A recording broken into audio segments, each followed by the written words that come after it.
Nous saluons encore une fois ce matin, ce dimanche 22 février 2026. Aujourd'hui, doit faire notre 15e émission depuis la reprise. Donc, nous saluons les auditrices, les auditeurs. Nous saluons tous les frères maçons en leur rang, gratitude et qualité. Bonjour, vénérable Didier. Bonjour, Sérénissime Gamet. Et nous attendons encore ce matin les autres collègues vénérables qui nous assistent. Et chaque dimanche matin, peut-être qu'ils sont en retard ou bien ils sont empêchés, mais nous-mêmes, nous sommes là face à notre devoir. Et mes très chers frères, nous débutons toujours l'émission avec les paroles de sagesse. Les paroles de sagesse, et nous les tirons généralement du livre des Proverbes de la Bible, version Louis II. Et nous allons lire les Proverbes 22. Vous allez le faire pour nous, vénérable Didier. Proverbe 22. La réputation est préférable à de grandes richesses, et la grâce vaut mieux que l'argent et que l'or. Le riche et le pauvre se rencontrent. C'est l'Éternel qui les a faits l'un et l'autre. L'homme prudent voit le mal et se cache, mais les simples avancent et sont punis. Le fruit de l'humilité, de la crainte de l'Éternel, c'est la richesse, la gloire et la vie. Des épines, des pièges sont sur la voie de l'homme pervers. Celui qui garde son âme s'en éloigne. Instruis l'enfant selon la voie qu'il doit suivre, et quand il sera vieux, il ne s'en détournera pas. Le riche domine sur les pauvres, et celui qui emprunte est esclave de celui qui prête. Celui qui sème l'iniquité moissonne l'iniquité, et la verge de sa fureur disparaît. L'homme, dans le regard, est bienveillant, sera béni, parce qu'il donne de son pain aux pauvres. Chasse le moqueur, et la querelle prendra fin. Les disputes et les outrages cesseront. Celui qui aime la pureté du cœur et qui a la grâce sur les lèvres a le roi pour ami. Les yeux de l'Éternel gardent la science, mais il confond les paroles du perfide. Le paresseux dit, il y a un lion dehors, je serai tué dans les rues. La bouche des étrangères est une fosse profonde. Celui contre qui l'Éternel est irrité y tombera. La folie est attachée au cœur de l'enfant. La verge de la correction l'éloignera de lui. Opprimé, le pauvre, pour augmenter son bien, c'est donner aux riches pour n'arriver qu'à la disette. Prête l'oreille et écoute les paroles des sages. Applique ton cœur à ma science, car il est bon que tu les gardes au-dedans de toi et qu'elles soient toutes présentes sur tes lèvres. Afin que ta confiance repose sur l'Éternel, je veux t'instruire aujourd'hui, oui, toi. N'ai-je pas déjà pour toi mis par écrit des conseils et des réflexions pour t'enseigner des choses sûres, des paroles vraies, afin que tu répondes par des paroles vraies à celui qui t'envoie? Ne dépouille pas le pauvre parce qu'il est pauvre, et n'opprime pas le malheureux à la porte, car l'Éternel défendra leur cause et il ôtera la vie à ceux qui les auront dépouillés. Ne fréquente pas l'homme colère. Ne va pas avec l'homme violent. De peur que tu ne t'habitues à ses sentiers et qu'il ne devienne un piège pour ton âme. Ne sois pas parmi ceux qui prennent des engagements, parmi ceux qui cautionnent pour des dettes.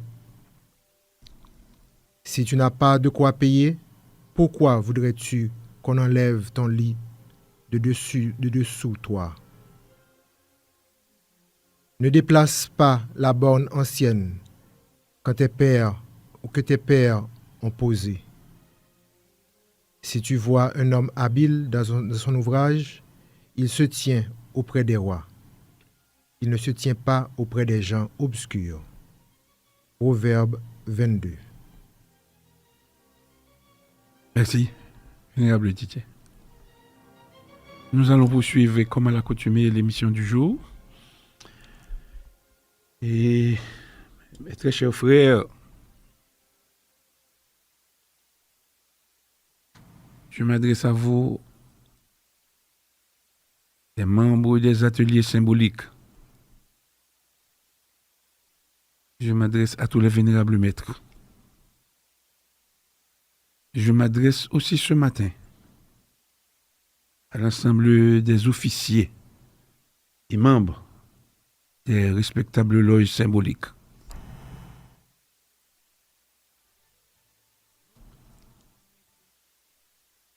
Dans le respect de la Constitution dans son article 27,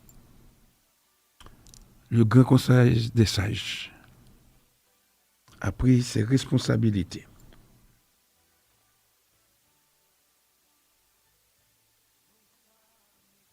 Et réunit en séance plénière régulière,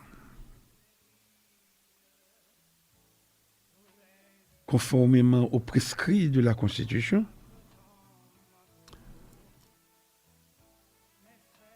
à examiner avec gravité la situation institutionnelle actuelle de notre obédience. Il a été constaté que jusqu'à date,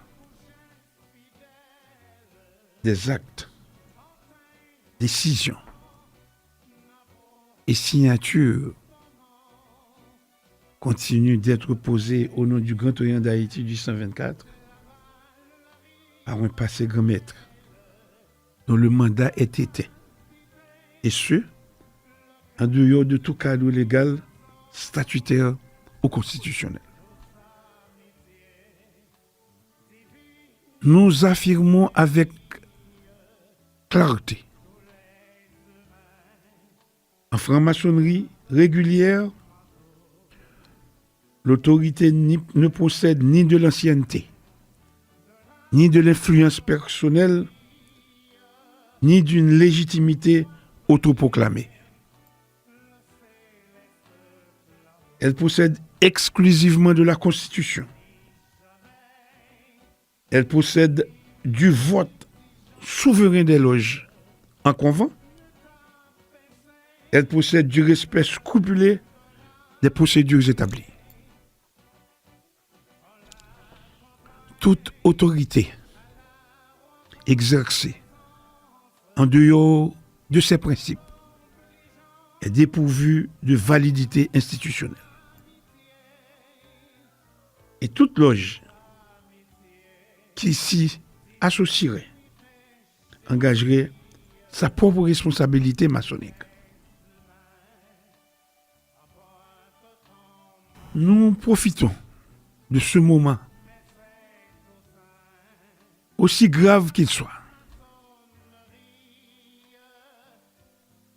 de faire un rappel des principes fondamentaux.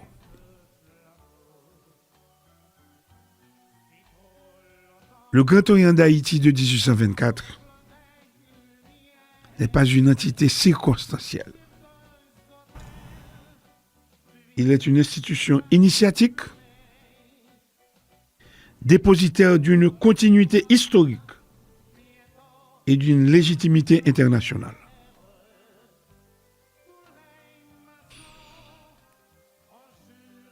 une obédience maçonnique repose sur ces piliers.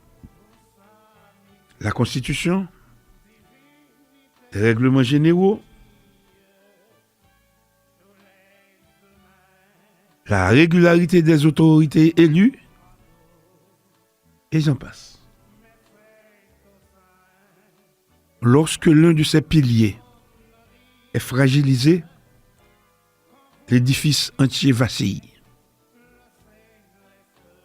La Constitution n'est pas un texte décoratif.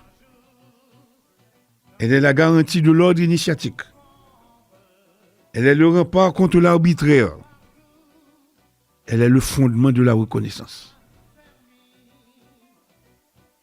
En conséquence, nul, fût-il ancien grand maître, ne peut s'arroger une autorité qui ne lui est pas conférée par les textes. La charge s'éteint avec le mandat. La fonction cesse avec la durée légale.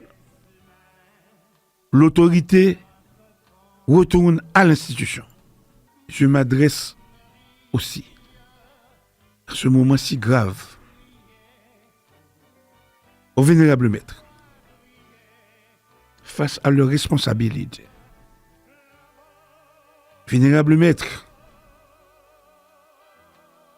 des loges régulières de l'obédience. Vous êtes les gardiens immédiats de la régularité. La loge symbolique, comme vous le savez aussi bien que moi, est la cellule souveraine de l'obédience. C'est en son sein que naît la légitimité. C'est par elle que s'exprime la souveraineté maçonnique. Votre responsabilité en tant que vénérable n'est pas administrative. Elle est surtout initiatique. Vous êtes et vous représentez les protecteurs de l'égrégore. Vous êtes les sentinelles de la légalité. Vous êtes les colonnes de l'ordre. Accepter ou tolérer des actes irréguliers reviendrait à introduire la confusion dans la chaîne d'union. Or, la confusion est l'antichambre du schisme. Nous en avons déjà subi toi. Et le schisme est la fracture invisible qui affaiblit l'âme de l'obédience. Permettez-moi, ce matin, de faire l'approche institutionnelle et initiatique de la notion du schisme. Un schisme ne naît pas d'un désaccord doctrinal. Il naît d'une rupture d'obéissance aux règles communes. Il naît lorsque des autorités parallèles prétendent incarner la légitimité. Dans l'histoire des obédiences, et dans la nôtre principalement, qui nous avons subi, comme je l'ai dit tantôt déjà, 3 schismes. Dans l'histoire des obédiences, je le redis, le schisme produit 3 conséquences graves. La première conséquence est la fragmentation de la reconnaissance internationale. La seconde conséquence est l'affaiblissement de la crédibilité institutionnelle. Et la troisième conséquence est la rupture vibratoire de l'égrégore collectif. Car l'égrégore n'est pas une métaphore poétique. Il est la résultante énergétique de l'unité, de la discipline et de la fidélité. Chaque acte posé hors légalité crée une dissonance.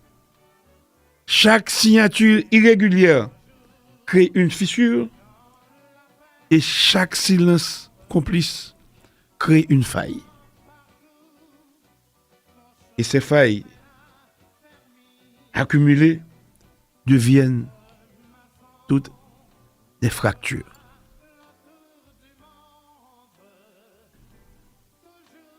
Ce matin, tout ce que nous aurons à dire tournera autour d'un appel à la conscience maçonnique. Mes très chers frères, vénérables maîtres, les nouveaux frères, vous qui n'avez pas eu la chance de parcourir la Constitution et les règlements généraux du Grand Orient d'Haïti de 1824, il est de notre devoir de vous dire la vérité. Et c'est ce que nous faisons. Nous ne parlons pas ici ce matin de conflit de personnes. Nous parlons de la survie d'une institution. Nous parlons de la transmission. Nous parlons de l'honneur. Les hommes passent. Les titres passent. Les passions passent. Le Grand Orient d'Haïti de 1824 ne nous appartient pas. Nous en sommes les dépositaires temporaires. Un dépositaire fidèle protège la loi, même lorsque cela serait inconfortable. Il protège la légalité, même lorsque cela est difficile. Il protège l'unité, même lorsque cela exige du courage. Nous entrons et nous sommes dans une période charnière. L'histoire nous observe. Les frères nous observent. Les obédients amis nous observent. Et au-delà des regards humains, il existe une loi plus subtile. C'est la loi de l'équilibre. Une institution qui trahit ses propres règles se fragilise d'elle-même. Une institution qui restaure la légalité se renforce. Ce moment est pour nous une épreuve. Mais toute épreuve est aussi une purification. Que chacun s'interroge en ce moment précis. Suis-je fidèle aux principes? Suis-je fidèle à la Constitution? Suis-je fidèle à l'ordre? Car la fidélité individuelle construit la stabilité collective. Au cours de cette émission ce matin, nous aborderons ensemble le cadre constitutionnel régissant l'exercice de l'autorité, la nature juridique d'un mandat maçonnique, les conséquences institutionnelles des actes irréguliers, la responsabilité des loges symboliques et les risques réels d'un schisme, les mécanismes de restauration de l'unité, le rôle du Grand Conseil des Sages dans la préservation de l'ordre. Cette émission n'est pas un tribunal. Elle est un espace de clarification. Elle n'est pas un lieu d'attaque. Elle est un lieu de rappel des principes. Elle n'est pas un instrument de division. Elle est un acte de sauvegarde. Et très chers frères, vénérables maîtres, les roses régulières de l'obédience, les membres des ateliers symboliques, les officiers, l'heure est grave, mais elle est noble. C'est dans les temps d'incertitude que se révèlent et que se doit révéler les véritables francs-maçons. Rester dans la légalité, rester dans la fidélité, rester dans l'ordre, c'est protéger l'égrégore, c'est protéger l'institution, c'est protéger l'héritage reçu.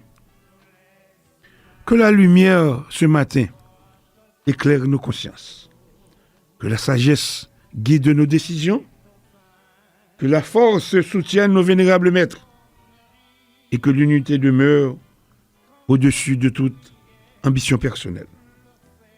Ainsi soit préservé le Grand Orient d'Haïti de 1824. Nous disons bonjour au vénérable maître Julien Lemoine qui vient de nous rejoindre. Bonjour vénérable. Bonjour Sérénissime Grand Maître. Bonjour vénérable Didier. Et je salue notre metteur en ondes. Et comme je salue également tous nos auditeurs et toutes nos auditrices qui nous écoutent chaque dimanche matin à pareille heure. Je salue tous les frères maçons, tous les vénérables maîtres, je devrais d'abord saluer et tous mes grands frères des autres instances. Je devrais normalement saluer et tous les dignitaires des autres instances maçonniques haïtiennes, comme je salue également tous les frères maçons qui nous écoutent. Je salue les vénérables maîtres collègues, je salue tout le monde et tous les dignitaires maçonniques.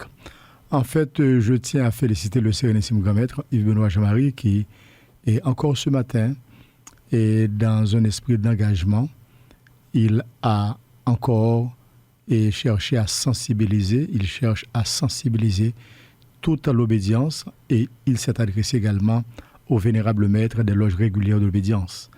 Je pense que ce travail de conscientisation, ce travail est d'importance fondamentale dans la mesure où les vénérables maîtres ont leur mission à jouer, leur rôle à jouer, et dans ce travail de redressement de la barque de l'obédience qui est censée en péril.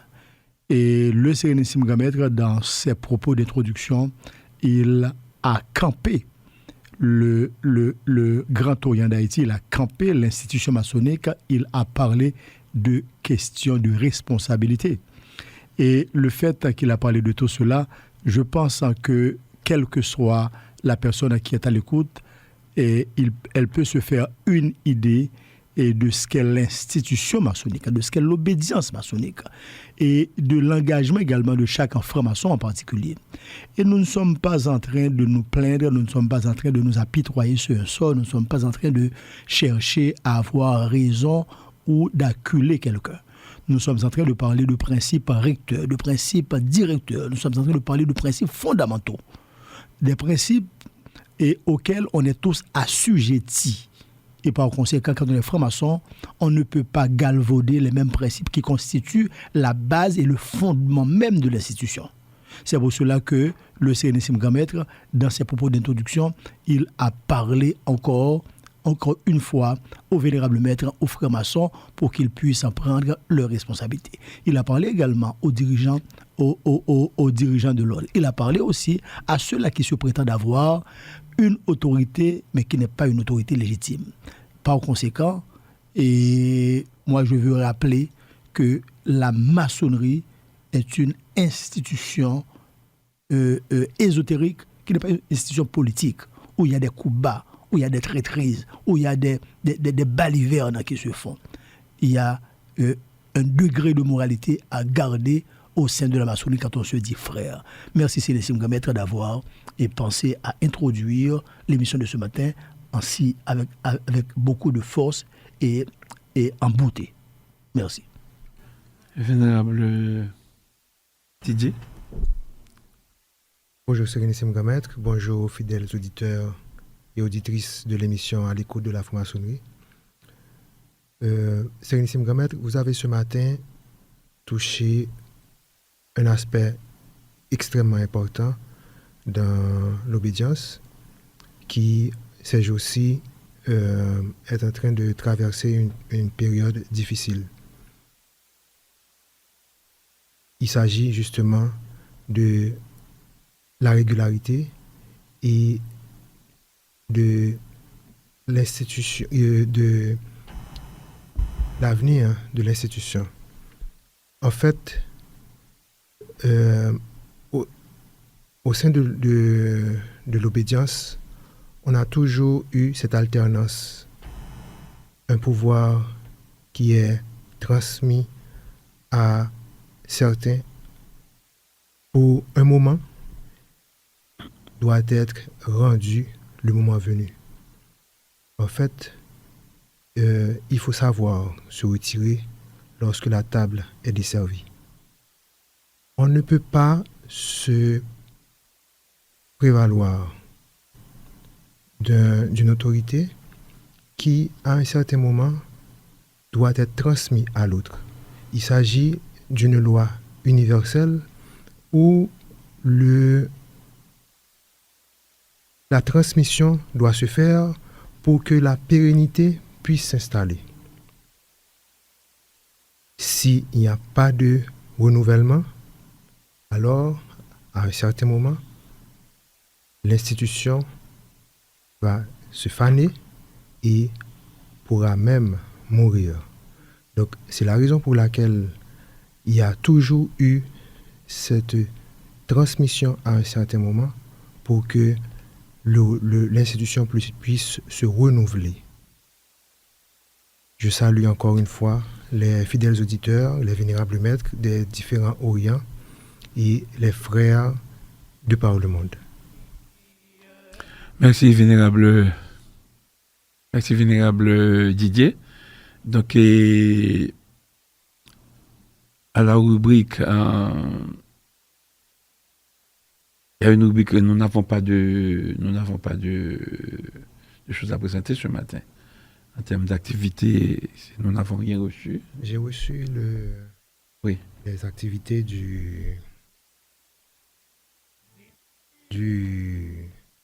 au niveau des chapitres. Ok, bien sûr. Oui, les activités du Suprême Conseil, le 33e d'Haïti, le 1836, oui. Bien sûr. Oui. En fait,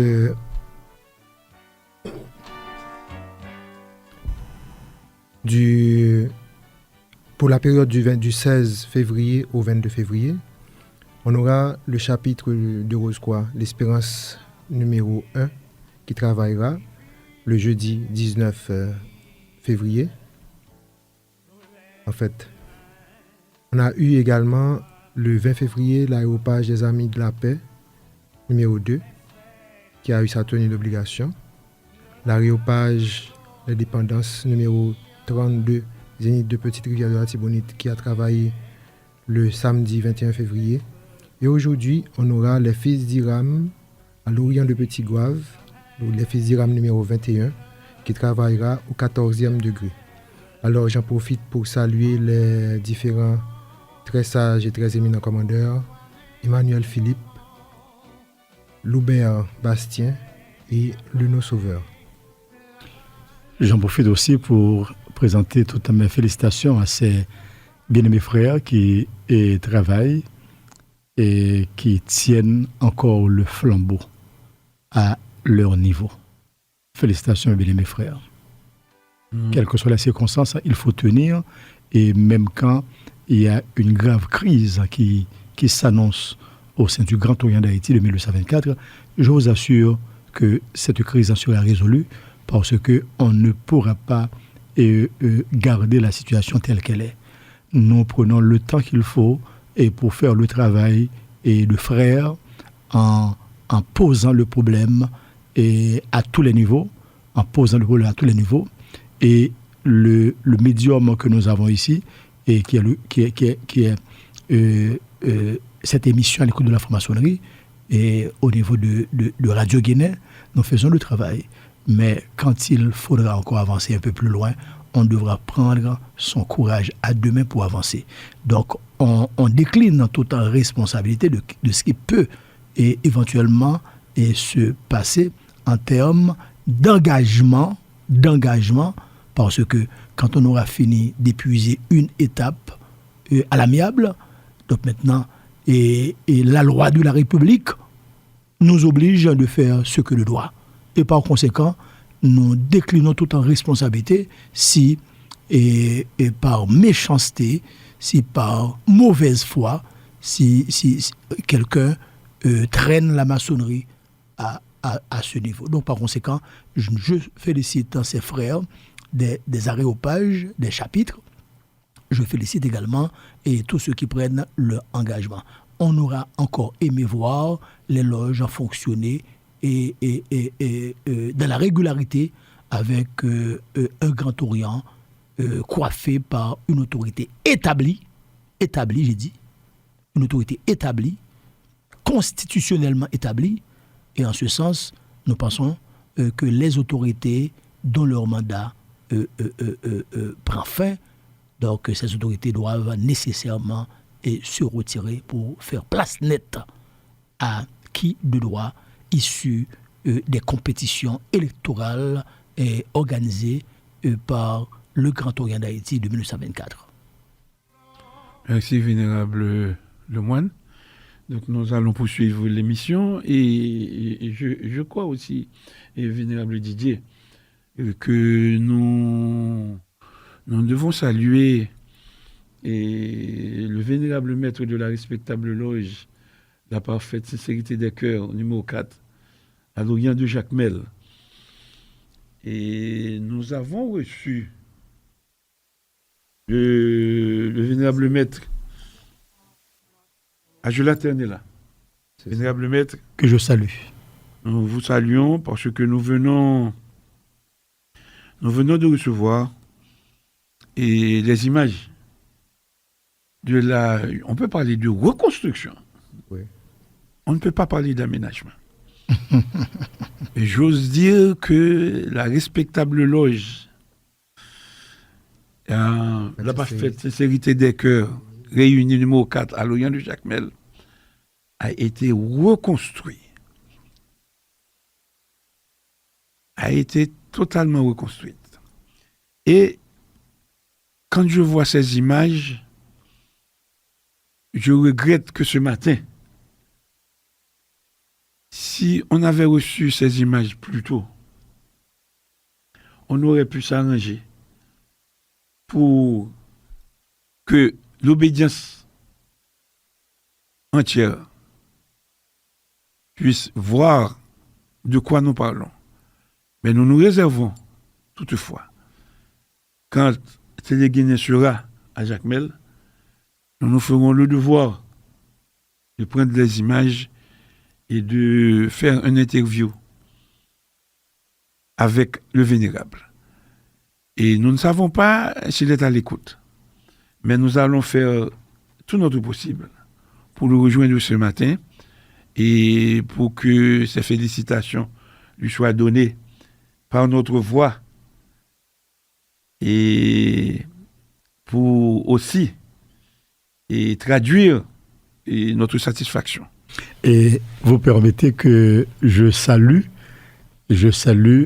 le vénérable maître Agela Ternella et de la respectable loge à la parfaite sincérité des cœurs numéro 4, Orient de Jacmel. C'est un grand maître.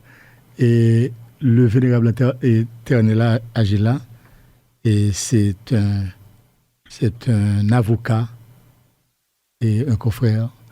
Il est le bâtonnier de l'ordre des avocats de Jacmel et il est le vénérable maître en exercice. Il m'avait invité récemment à présenter une conférence à cette respectable loge et on a pu réunir dans le fer à cheval de cette loge et près d'une centaine de frères à suivre cette conférence. Ça a été un succès. Et je pense que la reconstruction de Oui. Moi, j'ose parler de reconstruction. La reconstruction de cette loge est faite avec la manifestation de bonne foi de tous les frères et que je félicite. Donc, je salue le vénérable maître Anternella, je salue tous les frères de cette respectable loge et je leur dis de continuer à faire le travail et à leur place. Merci. Et si toutefois nous arrivons à rejoindre le vénérable maître, ce serait avec plaisir que nous lui offrirons ce micro pour qu'il puisse et peut-être nous parler de ce grand œuvre. Oui. Et qu'il a réalisé bien sûr avec l'aide. Avec l'aide de ses frères, oui, bien sûr. Des frères de cette respectable loge. Et le moine vénérable Didier. Et vous savez que nous sommes maintenant au plat de résistance. Oui. Le plat de résistance du jour. Le message, vous vous souvenez que dans les propos d'introduction, nous avons bien dit que ce matin, l'orientation que nous allons donner à l'émission, c'est d'aborder ces points précis. Le cadre constitutionnel régissant l'exercice de l'autorité, la nature juridique d'un mandat maçonnique, les conséquences institutionnelles des actes irréguliers, la responsabilité des loges symboliques, les risques réels d'un schisme, les mécanismes de restauration de l'unité et le rôle du Grand Conseil des Sages dans la préservation de l'ordre. Nous sommes tout oreilles, Sérénissime Grand Maître, Merci. pour le message de circonstance. Mes bien-aimés frères, vénérable maître en exercice, vénérable maître des loges régulières de l'obédience, les officiers et membres des respectables loges symboliques, ce message s'adresse à vous tous. Ce matin, notre parole se veut claire, juste et conforme à l'esprit comme à la lettre de nos constitutions. Car lorsque l'ordre institutionnel est interrogé, le devoir de clarification devient un devoir sacré. Nous parlerons ce matin avec rigueur, nous parlerons avec responsabilité et nous parlerons aussi et surtout avec fidélité. Non pas pour diviser, mais pour préserver. Non pas pour accuser, mais pour éclairer.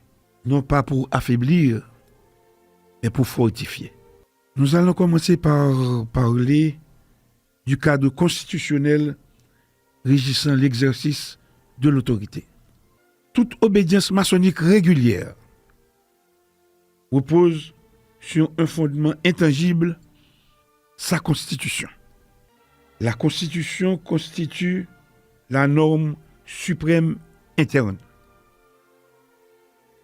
Elle définit l'origine de l'autorité, les modalités de son exercice, la durée des mandats, les limites des pouvoirs et les conditions de leur cessation.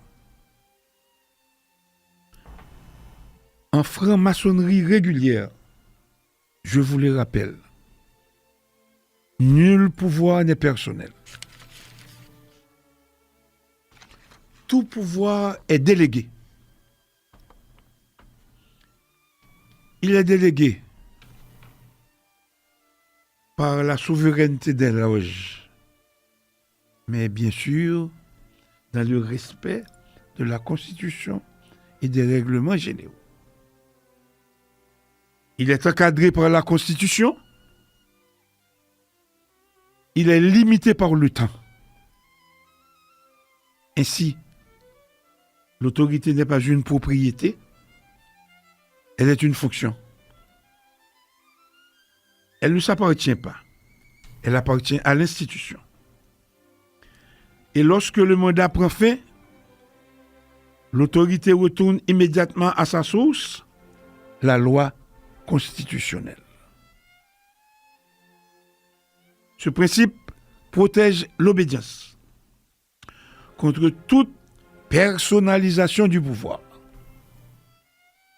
Car une institution initiatique ne peut survivre que si elle est gouvernée par la loi et non par les hommes. Parlons aussi ce matin de la nature juridique d'un mandat maçonnique.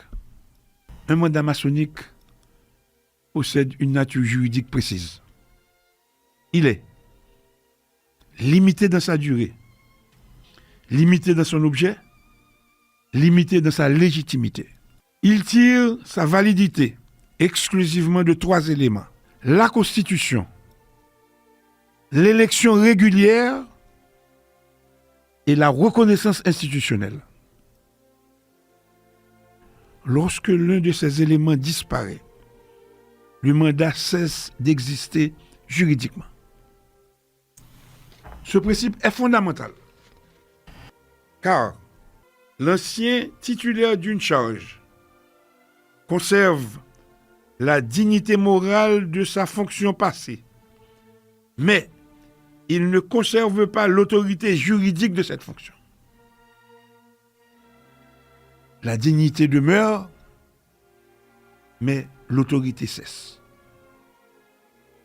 Confondre ces deux réalités est une erreur grave, car cela introduit une confusion entre le respect dû à la personne et l'obéissance due à la loi.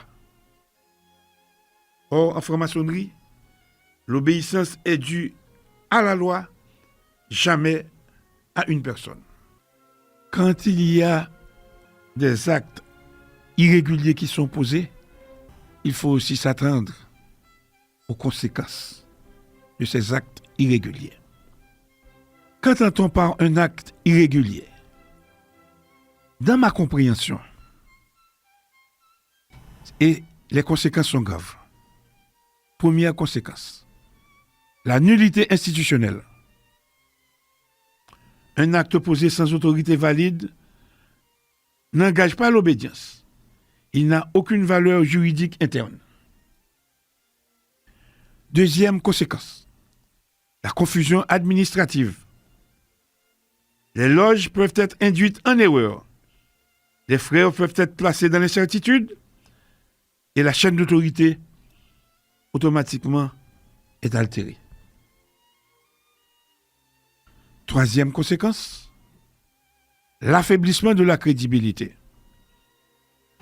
Car la crédibilité d'une obédience repose sur la clarté de son ordre institutionnel. Quatrième conséquence, conséquence plus subtile, mais plus profonde, l'affaiblissement de l'égrégore. Car l'égrégore se nourrit de l'harmonie, de la régularité et de la légalité. L'irrégularité introduit donc une dissonance. Et cette dissonance, elle affaiblit la force collective. Face à ces irrégularités, face à ces désaccords, face à cette confusion créée, il nous revient de déterminer la responsabilité des loges symboliques. En fait, les loges symboliques ne sont pas des entités passives. Elles constituent le fondement même de la légitimité maçonnique. Sans loge, il n'y a pas d'obédience. Les loges possèdent donc une responsabilité majeure que nous résumons ainsi. Respecter la Constitution, reconnaître uniquement les autorités légitimes, refuser toute irrégularité. Et les vénérables maîtres portent une responsabilité particulière. Ils sont et demeurent les gardiens de la régularité dans leurs ateliers. Leur devoir est de protéger leur loge contre toute confusion institutionnelle. La neutralité face à l'irrégularité n'est pas une neutralité véritable. Elle devient involontairement une tolérance de la confusion. Et la confusion reste et demeure l'ennemi de l'ordre. Nous avons dit tantôt que toute division, généralement, toute division aboutit à un schisme. Et nous sommes en face des risques réels d'un schisme. Le schisme, en fait, constitue le danger le plus grave pour une obédience. Nous en avons vécu 3. Le schisme survient lorsque 2 autorités prétendent simultanément incarner la légitimité. Ces conséquences sont lourdes. Division des loges, perte de reconnaissance, affaiblissement de l'autorité, fragmentation de l'égrégore.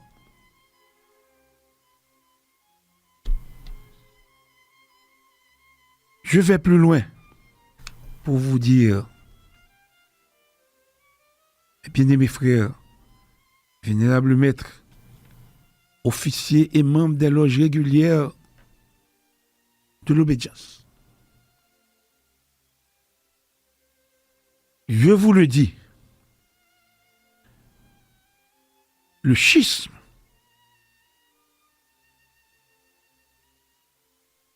on dit généralement que le schisme est une fracture invisible, mais cependant, cette fracture est réelle. Il ne détruit pas immédiatement l'institution, mais il affaiblit sa force. Et toute institution affaiblie devient vulnérable. Prévenir le schisme est pour nous un devoir sacré. Et c'est ce que nous faisons. Il y a toutefois des mécanismes de restauration de l'unité. L'unité ne peut être restaurée que par le retour à l'égalité. Par le retour à la légalité. Je m'excuse. La légalité est le seul terrain commun. La légalité est au-dessus des personnes. Elle est au-dessus des ambitions. Elle est au-dessus des conflits. Que doit signifier pour nous la restauration de l'unité? Restaurer l'unité signifie reconnaître la primauté de la Constitution, respecter les autorités légitimes, refuser toute autorité irrégulière et maintenir la fidélité institutionnelle. Vous allez comprendre avec moi que l'unité véritable ne peut exister sans la légalité. Car l'unité sans l'égalité, comprenez-le, reste et demeure une illusion. Il me revient, et je le fais avec honneur, de replacer le rôle du Grand Conseil des Sages. Le Grand Conseil des Sages, en ce moment précis, doit et exerce de fait une fonction essentielle. Il est le gardien de la continuité. Il est le protecteur de l'intégrité.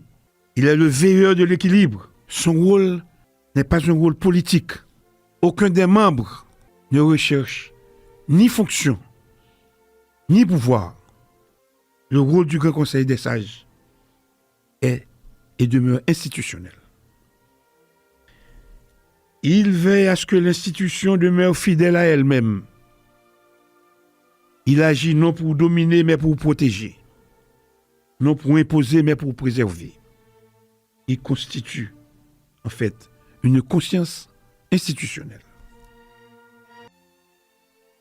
Le moment est venu pour nous, mes frères, vénérables maîtres, les membres de l'atelier, les nouveaux frères,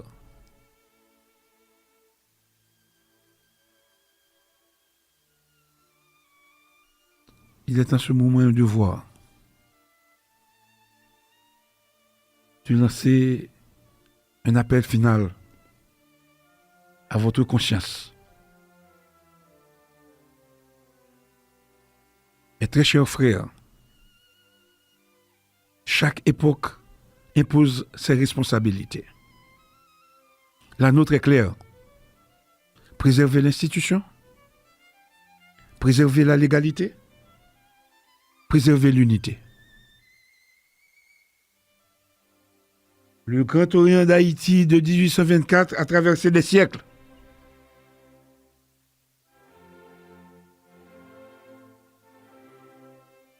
Comme toute autre institution, il a survécu aux crises. Il a survécu aux épreuves.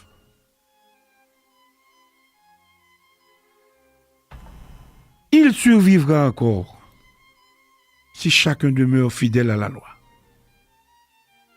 Car la force d'une obédience ne réside pas dans un homme, elle réside dans la fidélité collective à ses principes. Que chaque loge demeure dans la régularité, que chaque vénérable maître demeure dans sa responsabilité et que chaque frère demeure dans la fidélité. Et l'institution tout entière demeurera. Nous avons produit ce matin, vénérable maître, ce texte officiel et profond de clarification institutionnelle et initiatique. Nous estimons qu'il est de notre devoir de partager avec nos frères tout ce qui peut leur aider de rester dans la régularité. Et je pense aussi que vous avez des commentaires à produire. Donc, nous faisons circuler la parole. Sérénissime Grand Maître Yves Benoît Jean-Marie, permettez-moi de vous présenter mes félicitations. Ce morceau que vous nous avez gratifié ce matin. Il s'agit justement d'un texte très profond qui appelle tout un chacun à prendre ses responsabilités. Comme je l'ai dit tantôt, il s'agit de l'avenir de l'institution. Il s'agit d'une rupture créée à un certain moment et qui met en péril une institution qui date de plus de 2 siècles. Cela veut dire que la franc-maçonnerie ne nous appartient pas. La franc-maçonnerie appartient à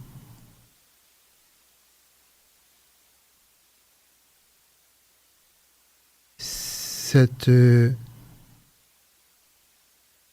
fraction de la nation qui s'est dotée de moyens pour que les individus puissent s'élever, puissent travailler à leur élévation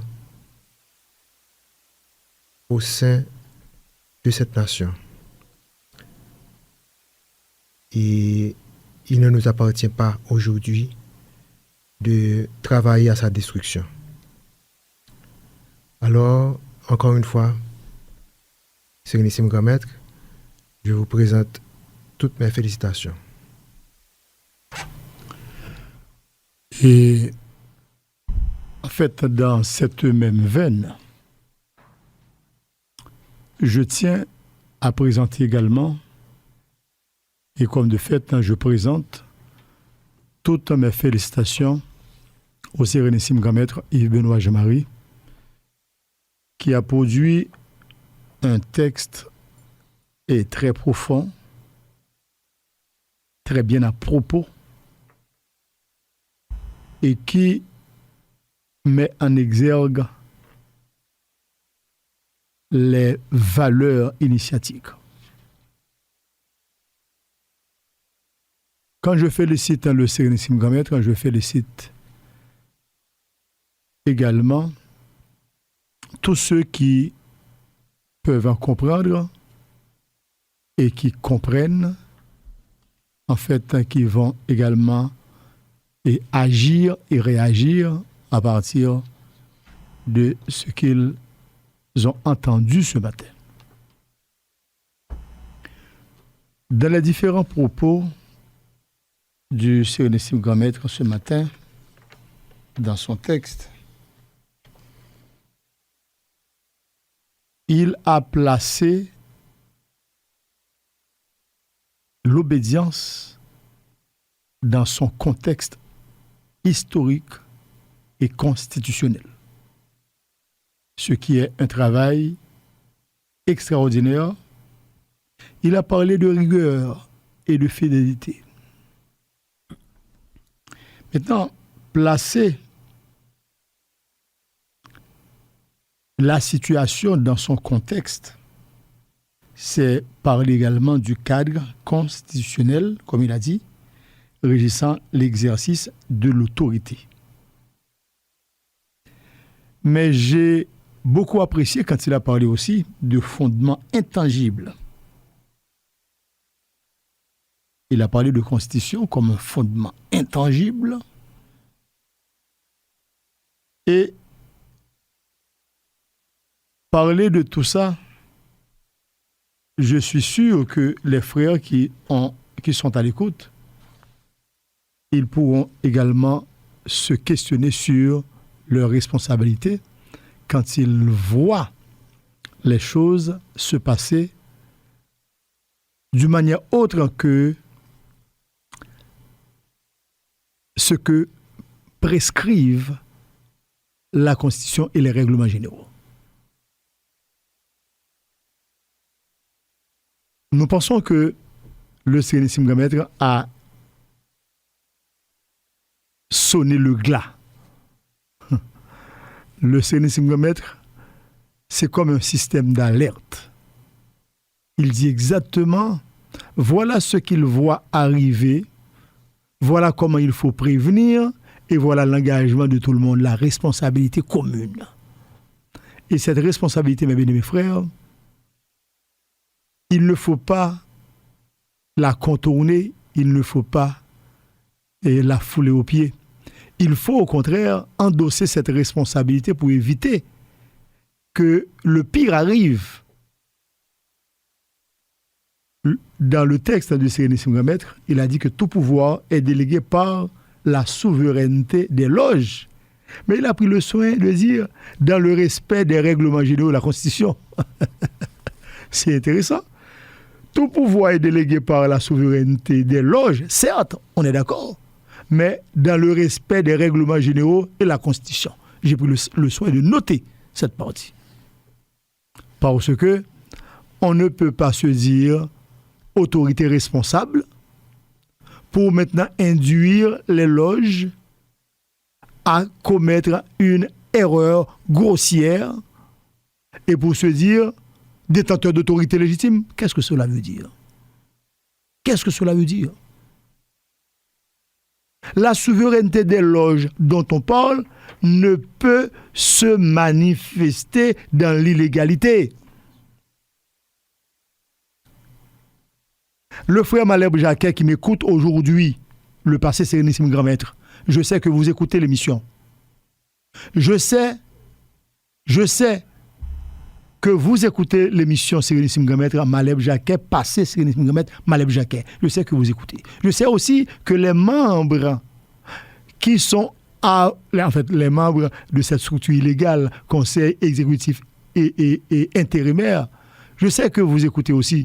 Je vous dis, quand vous parlez de souveraineté des loges, ou vous parlez de souveraineté et de toutes les loges qui vous ont donné ou qui vous auraient donné mandat et autorisation de continuer pour 1 an de plus, je vous dis que Tout pouvoir est délégué par la souveraineté des loges, comme a dit le texte, mais c'est dans le respect des règlements généraux et la Constitution. Les loges ne peuvent pas se permettre carrément de vous donner une prolongation de mandat en dehors de ce que disent les règlements généraux et la Constitution. Nous vous le disons clairement. Donc, je félicite le Sérénissime et Yves-Benoît Jean-Marie pour son texte. L'autorité n'est pas une propriété, elle est une fonction. J'ai noté ça aussi. Parce qu'il ne faut pas confondre que le fait d'avoir l'autorité, ça fait de vous le propriétaire attitré du Grand Orient d'Haïti. Non. Vous avez eu une fonction et cette fonction a un mandat d'exercice. Vous avez un mandat d'exercer. La durée du mandat est clairement définie par les règlements généraux. Le Sérénissime, Yves-Benoît Jean-Marie, dans son texte, a fait une envolée juridique qui m'émerveille. Parce que quand il a parlé de mandat, limite, le mandat est limité dans sa durée, comme il a dit, dans son objet également. Eh bien, c'est clair. C'est vrai que vous avez eu un mandat, et le vénérable Dizier en a parlé aussi. Vous avez eu un mandat.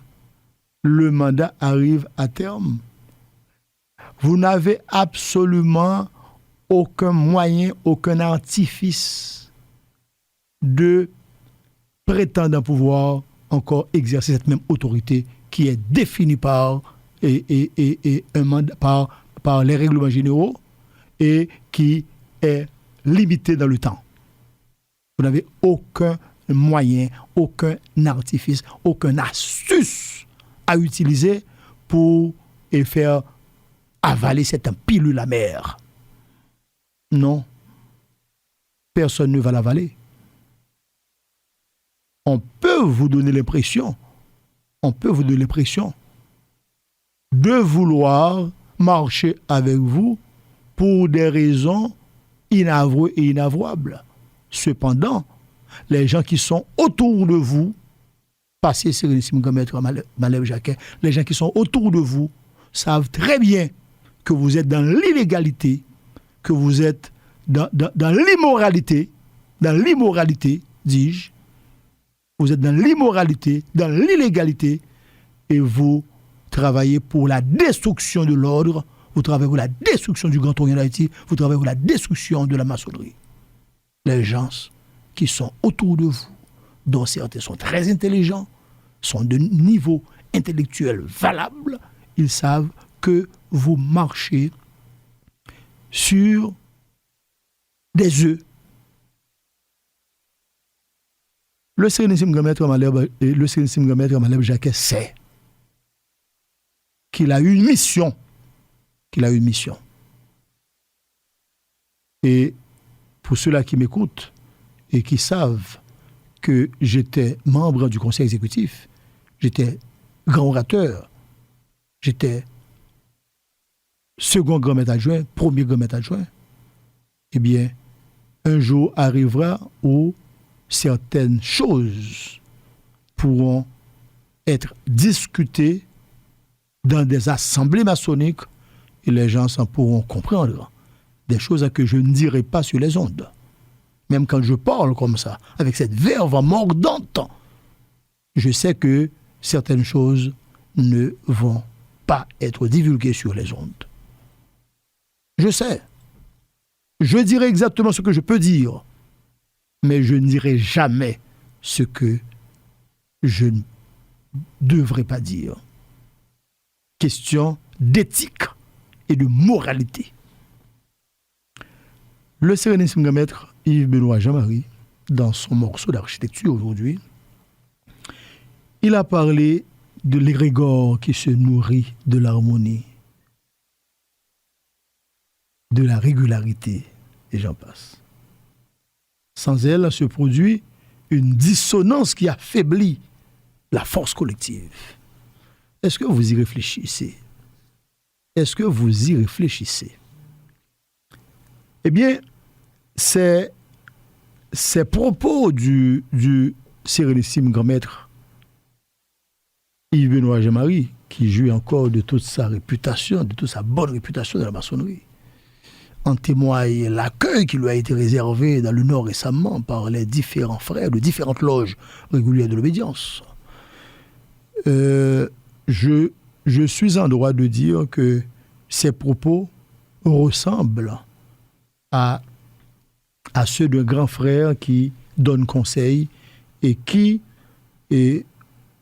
voudrait bien éviter qu'il y ait schisme au sein de la maçonnerie. Bien qu'ils disent, nous sommes en face du risque évident d'un schisme éventuel, avec ses lourdes conséquences. Et l'une des conséquences est la division des loges, fragmentation de l'égrégore.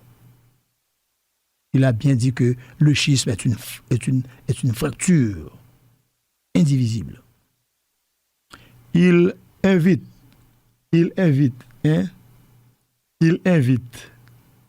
les frères à prévenir le schisme et il a même parlé des mécanismes de restauration de l'unité.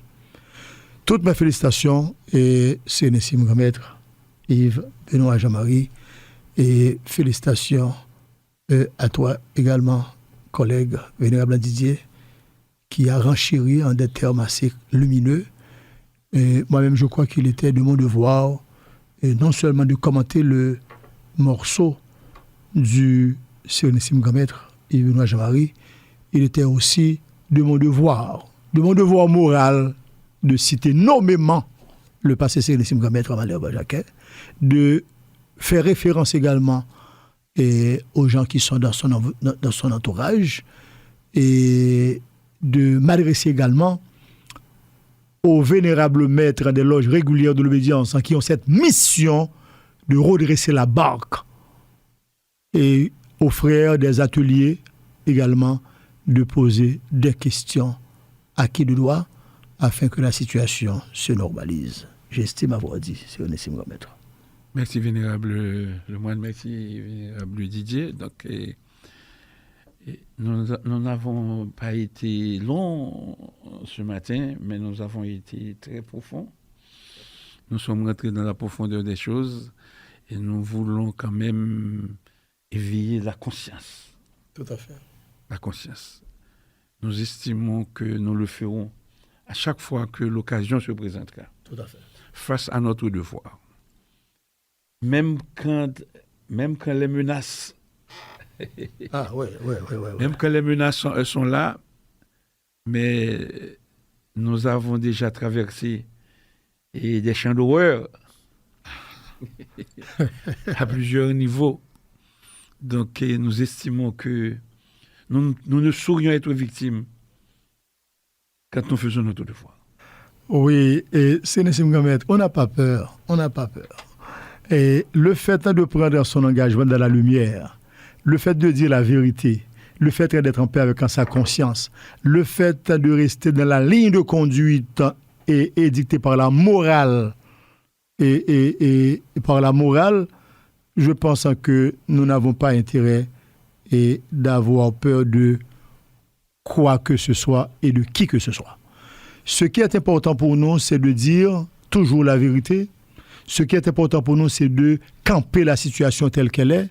Ce qui est important pour nous, Sérénissime Grand Maître, Vénérable Didier, c'est de dire la vérité avec une conscience claire. Et nous sommes en train de dire la vérité avec une conscience claire et paisible. Effectivement, Vénérable Gélin, nous disons la vérité avec une conscience claire et paisible.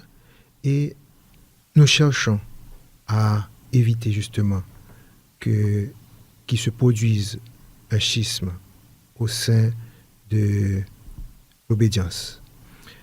Et c'est en ce sens que le Conseil des sages, justement, a pris le relais et le Conseil des sages travaille pour préserver.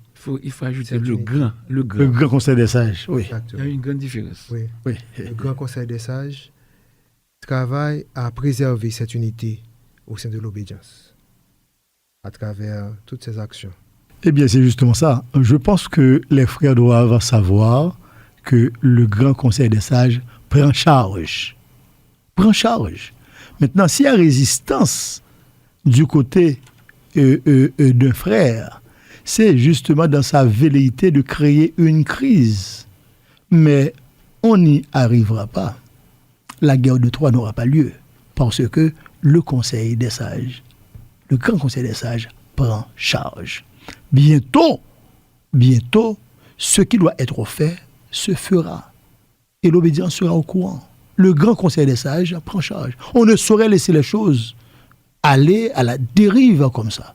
Donc, par conséquent, le Grand Conseil des sages, je souhaite que le Grand Conseil des sages fasse le nécessaire pour que, tout en l'obédience, toutes les loges régulières de l'obédience, tous les frères soient au courant de ces avancées, et je souhaite aussi que tout le monde se trouve en face de ses responsabilités en ce sens, pour sauvegarder l'ordre, sauvegarder la maçonnerie haïtienne. Merci, vénérable collègue. Et nous allons passer à autre chose. Oui, tout à fait. Bien sûr. Et nous terminons toujours l'émission avant la clôture. Avant les propos de clôture, il y a deux choses à faire. Oui. D'abord, les pensées quotidiennes. La pensée du jour, tirée effectivement du livre Les pensées quotidiennes du maître Omram Mikhaël Aïvanov. Allons voir exactement ce que dit notre maître pour ce dimanche 22 février 2026. Et je vais vous en donner lecture. Oui. La vérité est comparable à une médaille dont une face est l'amour et l'autre la sagesse. Si vous cherchez la vérité indépendamment de l'amour et de la sagesse, c'est-à-dire indépendamment du cœur et de l'intellect, vous ne la trouverez jamais. Mais dès que vous avez l'amour et la sagesse, que vous cherchiez ou non la vérité, vous l'avez aussi. On ne peut pas trouver la vérité comme quelque chose en soi. La vérité ne peut exister que pour l'homme qui sait travailler à la fois avec le cœur et avec l'intellect. Et si actuellement tant de vérités différentes et contradictoires s'affrontent dans le monde, c'est qu'elles reflètent la déformation du cœur et de l'intellect des humains. Quelqu'un vous dit, voilà la vérité. Et non, en réalité, c'est sa vérité à lui. Et cette vérité parle de son cœur et de son intellect, qui sont insuffisants et déformés ou au contraire très élevés. C'était la pensée du jour, tirée du livre Les pensées quotidiennes du maître Omram Mikhaël Aïvanov. Nous sommes le dimanche 22 février 2026. Des pensées que nous ne commentons pas à l'émission dominicale, à cette émission dominicale. Mais qui généralement sont toujours appropriées. Tout à fait, tout à fait.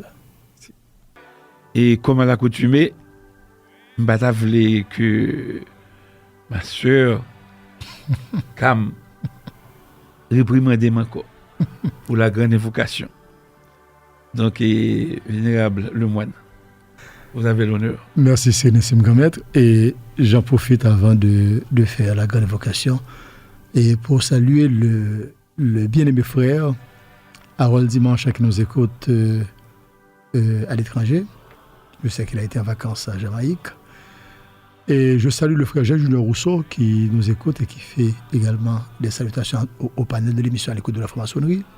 Je salue le vénérable maître Mathieu, comme je salue le frère Djiri qui nous écoute.